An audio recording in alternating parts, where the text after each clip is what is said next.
4 kali terlibat kasus narkoba tak membuat Amar Zoni jauh-jauh dari lingkaran narkotika. Yang terbaru, Amar Zoni bersama 5 kawannya justru menjual narkoba di dalam lapas Salemba, Jakarta Pusat. Komisi 13 DPR RI segera melakukan investigasi apakah oknum petugas lapas ikut terlibat peredaran narkoba.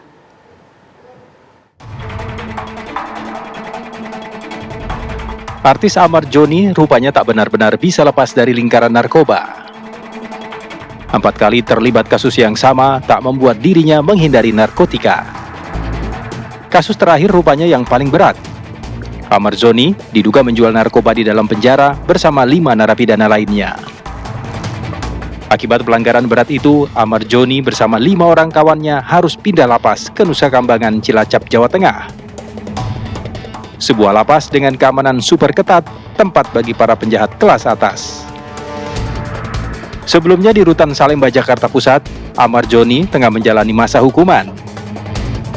Amar Zoni ditangkap pada Desember 2023 karena terbukti memiliki dan menggunakan narkotika.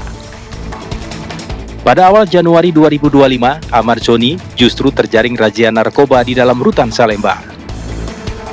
Petugas menemukan barang bukti narkoba jenis sabu dan ganja. Ulah Amar Zoni yang menjual narkoba di dalam lapas diduga bekerja sama dengan oknum petugas lapas.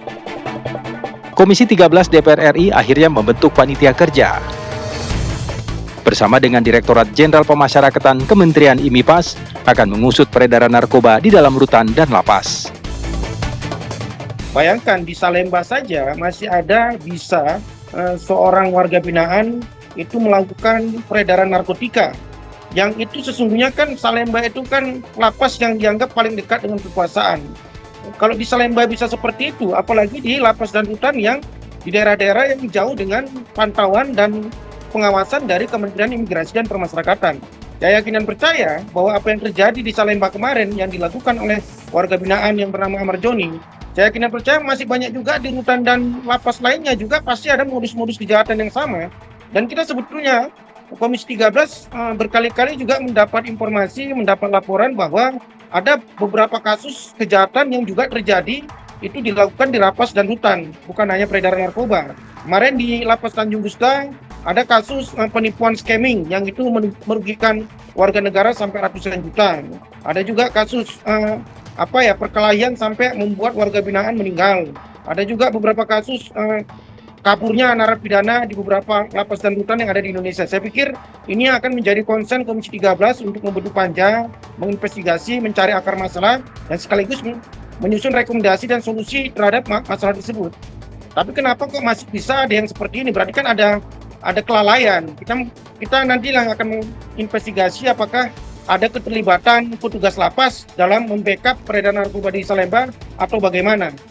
Kita sama-sama punya komitmen seperti yang diarahkan oleh Bapak Menteri Imigrasi dan Pemasyarakatan dan juga Pak Dirjen, bahwa kita komitmen zero narkoba dan jelas siapapun yang terlibat narkoba, baik itu petugas maupun warga binaan, tidak ada ampun, kita akan berikan tindakan dan sanksi karena tujuan kita satu.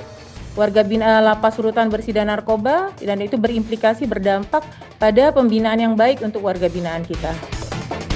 Pemindahan Amar Zoni ke Nusa Kambangan untuk memberantas dan melindungi lapas dari peredaran gelap narkoba. Kondisi Nusa Kambangan diharapkan memberikan efek jera dan bisa mengubah perilaku narapidana ke arah yang lebih baik. Tim TV One mengabarkan.